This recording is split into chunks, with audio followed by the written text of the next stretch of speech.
meeting all about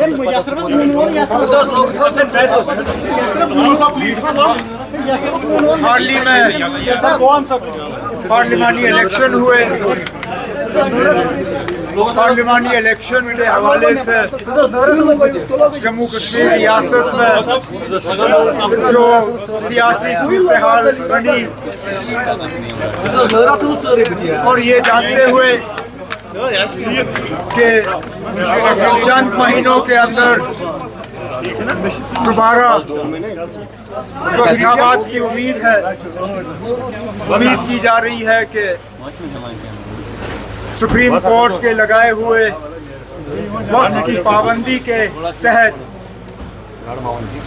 assembly के इंतखाबात जम्मू कश्मीर में किए जाएंगे। इन सब चीज़ों को जहन में रखते हुए नेशनल कॉन्फ्रेंस के सदर जनाब फारूक साहब ने वर्किंग कमेटी की मीटिंग बुलाई। 2 दिन का ये इजलास रहा। हमें सदर मोहतरम के तरफ से ये हिदायत दी गई थी कि हम मौजूदा सियासी सूरत हाल,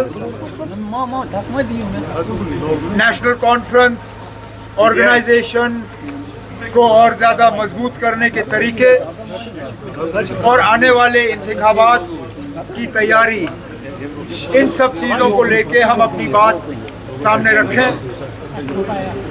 तमाम जो साथी इस मीटिंग में बुलाए गए थे उन्होंने अपने बातें रखी।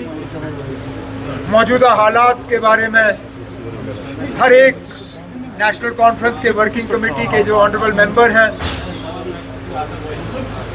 उन्होंने खासकर जो जम्मू कश्मीर में अभी हालात बने हुए हैं उनके बारे में खदशात का इजहार किया। चाहे वो गिरफ्तारियों की बात हो, चाहे वो पकड़ दकड़ का जो सिलसिला चल रहा है उसको लेके हो, चाहे कानून के गलत इस्तेमाल की अगर हम बात करें उसको लेके, रोज़ बरोज़ जो बिजली का निज़ाम बिगड़ता हुआ नज़र आ रहा है उसको लेके लोगों ने बात की। बिजली की फीस दिन ब दिन जो बढ़ाई जा रही है उसको लेके नाराज़गी का इज़हार हुआ। राशन की किल्लत, राशन की कीमतें, जिस तरह जम्मू कश्मीर को हर लिहाज से धकेला जा रहा है और सताया जा रहा है, इन सब चीज़ों को लेके नेशनल कॉन्फ्रेंस के वर्किंग कमेटी के मेंबरों ने अपनी बात जो है सदर मोहतरम के सामने रखी। उमर साहब, जो पार्लियामेंट का इस वक्त एटमॉस्फेयर है वो आप भी मॉनिटर कर रहे होंगे। पार्लियामेंट का एटमॉस्फेयर जो है बात करना उस वक्त वो फ्रंटली एटमॉस्फेयर नहीं लग रहा। जो दूसरा कि प्राइम मिनिस्टर ने 3 जगहों का नाम लिया, आने वाले टाइम में 3 स्टेट्स में इलेक्शन होंगे, जम्मू कश्मीर का नाम नहीं लिया गया। दूसरा के साथ में जो आज इंजीनियर रशीद का ओथ लेना एक रिस्ट्रिक्टेड अनकंफर्टेबल एटमॉस्फेयर। जहाँ तक ओथ लेने की बात है ये अदालत का फैसला होता है, मैं इसमें कुछ नहीं कह सकता। अदालत ने जो फैसला लिया वो लिया। जहाँ तक पार्लियामेंट की हम बात करें तो मेरे साथ आगा रूहुल्लाह साहब खड़े हैं। ये खुद स्पीकर की मनमर्जी के शिकार हुए हैं। खुद इनकी जो स्पीकर साहब के इलेक्शन के बाद तकरीर हुई उसमें से एक हिस्सा जो है काट दिया गया था क्योंकि स्पीकर साहब इनकी बातों से खुश नहीं थे। इसी तरह लीडर ऑफ द ऑपोजिशन की तकरीर का हिस्सा बीजेपी के कहने के बाद कटवाना ये अपने आप में एक अच्छी बात नहीं है। जमहूरियत में हर किसी को अपनी बात रखने का जो है हक है। अगर गाली गलोच नहीं, अगर गलत अल्फाज इस्तेमाल नहीं किए गए तो इन चीज़ों को रिकॉर्ड से निकालने की जो है नौबत आनी नहीं चाहिए थी। लेकिन बीजेपी को कौन याद दिलाए कि 400 की तो उन्होंने बात की लेकिन 240 भी पार नहीं हुआ। बीजेपी को कुछ हद तक अपना रवैया बदलना चाहिए। वो इस अंदाज से बात करते हैं जैसे कि उनके 400 मेंबर पार्लियामेंट में है, उनके 240 हैं और 240 से आगे उनकी गाड़ी गई नहीं। हम उम्मीद करेंगे कि ऑपोजिशन को और ऑपोजिशन के मेंबरों को इस तरह जो है इनके साथ जो है व्यवहार नहीं हो। जो जम्मू कश्मीर का नाम नहीं लिया गया। जहाँ तक देखिए अब हम क्यों बार बार ये उम्मीद करें कि वजीर आजम साहब जम्मू कश्मीर का जिक्र करेंगे।